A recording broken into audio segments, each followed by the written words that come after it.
అందరికీ నమస్కారం. సంకల్పయాత్ర ఇది రాజకీయ యాత్ర కాదు, దైవ సంకల్పం. దేవుడుకు మొక్కుకున్న మొక్కు, దేవుడు నాకు ఇచ్చిన నా కోరికను తీర్చినందుకు ఆయన మొక్కును రుణం తీర్చుకోవటమే. దయచేసి ఇది రాజకీయ యాత్ర కాదు, ఏ రాజకీయ పార్టీలకు సంబంధం లేదు. ఇది నేను అభిమానంతో ఎంకన్న కొండకు ఇక్కడి నుంచి నడిచి వెళ్తున్నా. ముఖ్యంగా నాకు జన్మనిచ్చిన నా తల్లిదండ్రులకు, నాకు బతుకునిచ్చిన నా షాద్నగర్ గడ్డకు, 4.5 దశాబ్దాల కిందట ఈ ఊర్లో అడుగుపెట్టాం. మామూలు కుటుంబంగా అడుగుపెట్టిన మాకు ఈ స్థాయి, ఈ స్టేటస్, ఈ అంతస్తు ఇచ్చిన ఈ షాద్నగర్ గడ్డ ఈ ప్రపంచంలో నాకు ఎంత ఇష్టమైన గడ్డ. అలాగే నా జీవితానికి అర్థం చెప్పి నేనున్నాను అని నన్ను ముందుకు నడిపించిన నా దైవ సమానులు పవన్ కళ్యాణ్ గారికి ఈ సందర్భంగా ఇంకొకసారి హృదయపూర్వక కృతజ్ఞతలు తెలియజేసుకుంటూ నా అడుగు ముందుకేస్తున్నాను. ఇది విచిత్రమో దైవ నిర్ణయమో నాకు తెలియదు. నేను హైదరాబాద్ మెగాస్టార్ చిరంజీవి గారిని చూద్దామని పోయా. ఫస్ట్ ఆయన హీరోగా నటించిన సినిమా నా థియేటర్లో ఆడుతుంది. ఈరోజు ఇక్కడ సంకల్ప యాత్ర మొదలు పెడుతున్నా. ఎందుకంటే నాకు అదృష్టం ఏముంది, ఇది సంకల్పం. ఓ రోజు ఉదయాన్నే 4 గంటలకి 4:30కి నేను నిద్రలేసే అలవాటు. లేవంగానే నా ఫోన్ చూస్తే నంద్యాలలో చంద్రబాబు నాయుడు గారు అరెస్ట్ చేస్తున్నారు అని చెప్పారు. షాక్ అయిపోయాను. ఇదేంద్రా నాయన చంద్రబాబు గారిని అరెస్ట్ చేయటమని నేను అనుకున్నాను. చంద్రబాబు గారిని గుంటూరు తీసుకొస్తారు, అక్కడ బెయిల్ ఇస్తారు.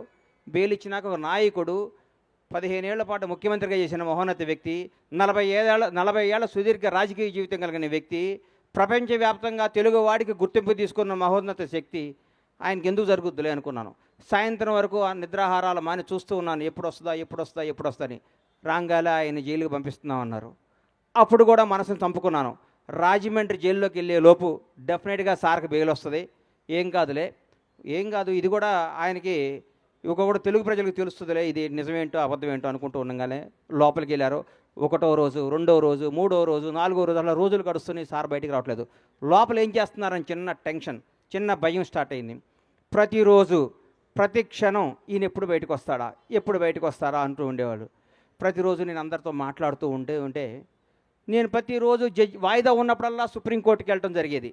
ఎందుకు? అందరికంటే ఆ తీపి వార్త, ఆ మంచి వార్త, సార్కి బెయిల్ వచ్చింది అన్న మాట నేనే వినాలి ఫస్ట్ అన్న స్వార్థంతో ప్రతిరోజు ఢిల్లీ వెళ్ళి కూర్చుంటూ ఉండేవాడిని. ఢిల్లీ వెళ్ళి కూర్చుంటే ఒకరోజు కంపల్సరీ ఈయనకి బెయిల్ వస్తుంది, అందరూ హ్యాపీగా ఉండండి అందరూ అనుకోవటం జరిగింది. మాట్లాడుకున్నాం.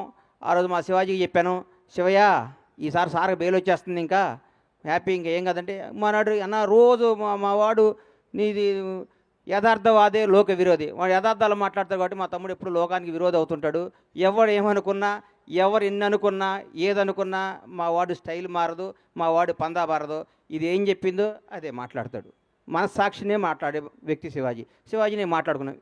ఎల్లంగాలే జడ్జి గారి ముందు కూర్చున్నాను. సార్ది వచ్చింది, బెయిల్ వస్తుంది. 1 గంటలో సార్ బెయిల్కి వచ్చేస్తుంది.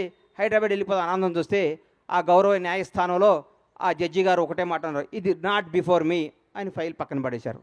గుండె జారిపోయింది. అప్పటికే దాదాపు 43 రోజులు 42 రోజులు అయిపోయింది. ఇంకెప్పుడు బెయిల్ వస్తుందని చిన్న భయం స్టార్ట్ అయింది. నడుచుకుంటూ బయటకు వచ్చాను. ఆకాశం వైపు చూశాను. 7 కొండల వాడు కనపడ్డాడు. అయ్యా, మానవ మాత్రులు ఇది చేసే పనిలా కనిపిస్తలేదు. 7 కొండల వాడా, చంద్రన్నని ప్రాణాలతో బయటికి తీసుకురా. భగవంతుడు సాక్షిగా చెప్తున్నా, చంద్రన్నను బయటకు ప్రాణాలతో తీసుకురా. ఆయనకు పదవి రావాలనో అధికారం రావాలి, ఇవన్నీ నేను మొక్కోలా. ప్రాణాలతో ఆయన బయటకు వస్తే నా గడప నుంచి నీ గడప దాకా నడిచొచ్చి నీ మొక్కు తీర్చుకుంటానయ్యా, నువ్వే చంద్రబాబు గారిని కాపాడాలని మొక్కోవటం జరిగింది. ఆ రోజు మామూలుగా వచ్చాను. తర్వాత ఉద్యతం కేబీఆర్ పార్క్ దగ్గర ఓ రోజు వచ్చి అందరు మీడియా వాళ్ళు, సార్ ఏం చెప్తారని మీడియా మొత్తులు అందరూ నన్ను అడిగారు. కేబీఆర్ పార్కుల్లోనో, ఔటర్ రింగ్ రోడ్లోనో, ఆస్ట్రేలియాలోనో, జపాన్లోనో, జర్మనీలోనో చంద్రబాబు జయంటే కాదయ్యా, మీ ఊరు వెళ్ళండి, మీ స్వస్థలాలకు వెళ్ళండి, మీ ఊరు బొడ్రాయి దగ్గర కూర్చోండి, చంద్రన్న గురించి మాట్లాడండి. కరోనా వస్తే 2 సంవత్సరాలు ఇంట్లో కూర్చోలేదా?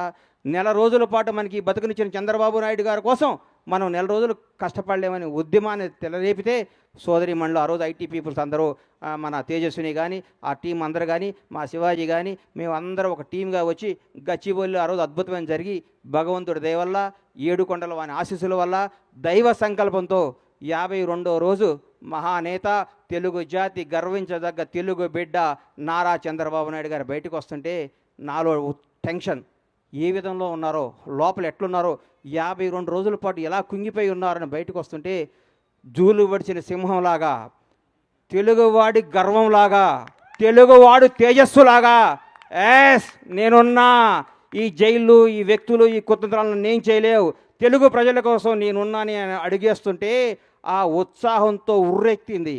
ఆ రోజు నుంచి చంద్రన్న నీలాంటి వాడు తెలుగు జాతికి కావాలి కదా మొక్కొని ఆ మొక్కు తీరటానికి అడిగేస్తున్నాను. ఇది రాజకీయ యాత్ర కాదు, ఇది దయచేసి రాజకీయంగా కానీ కాంట్రవర్సీగా చూడొద్దని చేతులెత్తి నమస్కరిస్తూ మీకు తెలియజేసుకుంటూ ఈ యాత్ర విజయవంతం కావాలని, ఈ యాత్ర ద్వారా ఏడుకొండలవాడు ఆశీస్సులు పొందాలని, నాతో పాటు నా అడుగు ప్రతి చంద్రబాబు అభిమాని అడుగుది, ప్రతి తెలుగువాడి అభిమానం అడిగిది.